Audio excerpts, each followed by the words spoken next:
CHP မြန်မာသတင်းမှနှိုက်လဲစွာကြိုဆိုပါရယ်မြန်မာနိုင်ငံနှင့်ကမ္ဘာတစ်ဝန်းမှနောက်ဆုံးရသတင်းများနိုင်ငံရေးစီးပွားရေးလူမှုရေးကိစ္စရပ်များနှင့်အခြားအရာများစွာကိုအချိန်နှင့်တပြေးညီသတင်းများကျွန်ုပ်တို့ထံနားဆင်နိုင်ရန် CHP မြန်မာသတင်း Channel ကို Subscribe ပြီးမျှဝေပေးပါတဲ့အတွက်အရေးပါတဲ့တင့်အတန်တင့်သတင်းတင့်အနာဂတ်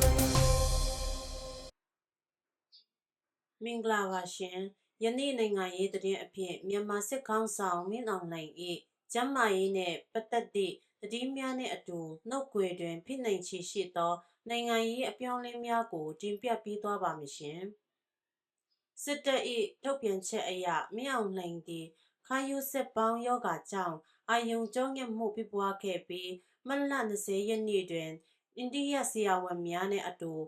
စစ်စီးရုံးတွင်2 နာရီကြာခွဲစိတ်ကုသမှုခံယူခဲ့ကြောင်းသိရပါတယ်ရှင်။ထုတ်ပြန်ချက်အရ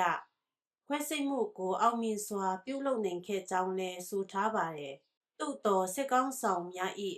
ကျန်းမာရေးအခြေအနေများကိုယခင်ကများသောအားဖြင့်မထုတ်ပြန်လက်ရှိတော်လဲယခုကဲ့သို့တရားဝင်ထုတ်ပြန်ထားခြင်းသည်စိတ်ဝင်စားဖွယ်ဖြစ်စီပြီးအများပြည်သူအကြားမိခွန်းများပေါ်ပို့လာစေပါတယ်။သမိုင်းအရလည်းယခင်စစ်ကောင်းဆောင်တချို့၏အာဏာလွှဲပြောင်းမှုများတွင်ကျန်းမာရေးမကောင်းမှုကိုအကြောင်းပြချက်အဖြစ်အသုံးပြုခဲ့သည့်ဖြစ်ရပ်များရှိခဲ့သဖြင့်ယခုအခြေအနေကိုလည်းနိုင်ငံရေးဆိုင်ရာအပြောင်းအလဲများနဲ့ဆက်ဆက်နေမလားဆိုသည့်ခန့်မှန်းချက်များထွက်ပေါ်နေကြောင်းလက်ရှိအချိန်တွင်စစ်တပ်အတွင်းခေါင်းဆောင်ပိုင်းအပေါ်မကျေနပ်မှုများရှိနေကြောင်းသတင်းများလည်းပေါ်ပေါက်နေပြီးနိုင်ငံတကာဖိအားများပြည်တွင်းအခြေအနေများနဲ့ပေါင်းစပ်ရဲ့အာဏာအတွင်းပိုင်ဆိုင်မှုများရှိနိုင်ကြောင်းလည်းအကဲဖြတ်သူများကသုံးသပ်နေကြပါတယ်ရှင်။ထို့ပြီးမင်းအောင်လှိုင်၏နိုင်ငံရေးအနာဂတ်နဲ့အာဏာတည်မြဲရေးအပေါ်ယုံကြည်မှုများလျှော့နည်းလာနိုင်ကြောင်းသုံးသပ်ချက်များသည်လည်းရှိနေကြောင်းသတင်းသုံးသပ်ချက်အရယခုဖြစ်ရပ်သည်တာမန်ကျန်းမာရေးသတင်းတစ်ခုထက်ပိုပြီးနိုင်ငံရေးအဓိပ္ပာယ်ပါဝင်နိုင်သည့်အခြေအနေတရက်ဖြစ်နိုင်ကြောင်းအထူးသဖြင့်အာဏာအပေါ်ထိန်းချုပ်မှုကိုထိခိုက်စေနိုင်သည့်အားနည်းချက်များကိုများသောအားဖြင့်ဖုံးကွယ်ထားလက်ရှိသည့်စစ်အစိုးရအတွင်းမှယခုကဲ့သို့ထုတ်ပေါ်ပြောဆိုလာခြင်းသည်အတွင်းပိုင်းပြောင်းလဲမှုတရက်၏အစိတ်အပိုင်းတစ်ခုဖြစ်နိုင်ကြောင်းသုံးသပ်နိုင်ကြောင်းသို့သောထိုအရာများအလုံးသည်တရားဝင်အတည်ပြုထားသောအချက်အလက်များမဟုတ်သေးသဖြင့်အခြေအနေကိုဆက်လက်စောင့်ကြည့်ရန်လိုအပ်နေပါသည်ရှင်။ချင်းပြည်နယ်တွင်စစ်ကောင်စီကိုမောင်းထုတ်ပြီးနောက်ငင်းငယ်ရေးတိစောက်မည်ဟု ICNCC ဥက္ကဋ္ဌကပြော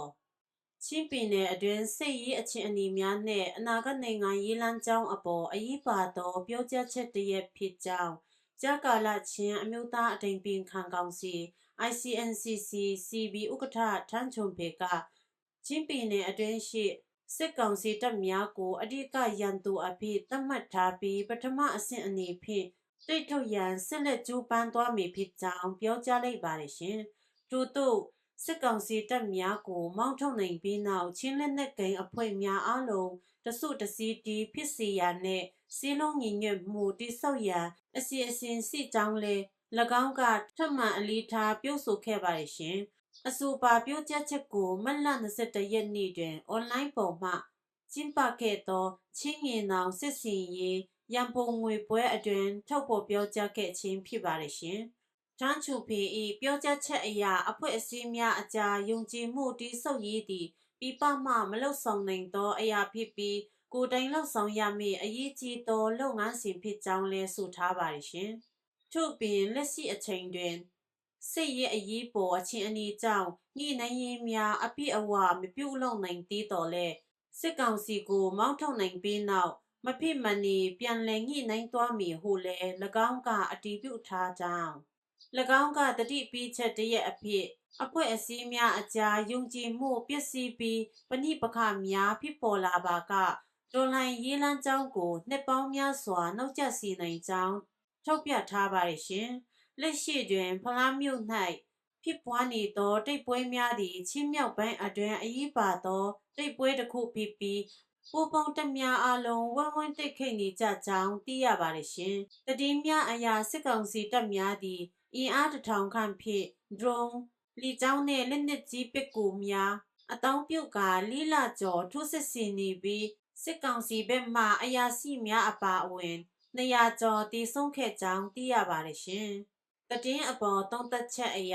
ယခုပြောချက်ချက်ဒီစစ်ရေးအောင်မြင်မှုအပြီးနိုင်ငံရေးညီညွတ်မှုကိုအဓိကထားရမည်ဟုထုတ်ပြထားသောအရေးပါသည့်တည်င်းတရက်ဖြစ်သည့်တော်လိုင်းရေးတစ်ခုတွင်စစ်ရေးအောင်မြင်မှုတစ်ခုတည်းမလုံလောက်ပဲနှုတ်ဆက်တွဲအဖွဲ့အစည်းများအကြားယုံကြည်မှုနှင့်ညီညွတ်မှုတို့သည်အရေးပါဆုံးအချက်များဖြစ်ကြောင်းယခုသတင်းကထင်ဟပ်ပြသနေပါတယ်ရှင်။ဒီလိုနောက်ဆုံးရသတင်းများကိုအမဲမပြတ်သိရှိနိုင်ဖို့ like လုပ်ပြီးပါ subscribe လုပ်ပြီး notification ဖွင့်ထားပါ follow လုပ်ပြီးမျှဝေပေးပါရှင်။တင်းရဲ့အမည်များကိုလည်း comment မှာမျှဝေပေးနိုင်ပါတယ်ရှင်။